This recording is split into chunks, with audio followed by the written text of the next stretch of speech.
तर नाशिक पुरोहित संघाची नवी कार्यकारिणी जाहीर झाली आहे। पुरोहित संघाला 3 उपाध्यक्ष आणि 2 सहसचिव असणार। पुरोहित संघाच्या नावातही बदल करण्यात आले। श्री गंगा गोदावरी पंचकोटी तीर्थ असं पुरोहित संघाचं नाव असेल।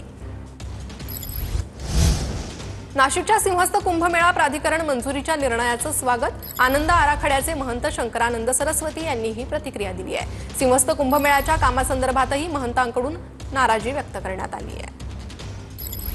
सिंहस्थाचं जे प्राधिकरण स्थापन झालेलं आहे ही तशी आनंदाची गोष्ट आहे, परंतु याच्यामध्ये थोडंसं असं वाटतं की थोडासा साधू लोकांचा सहभाग ठेवला असता, किमान विशिष्ट पदाधिकाऱ्यांचा जरी ठेवला असता तर प्रशासनाला थोडीशी आणखीन अधिक मदत झाली असती।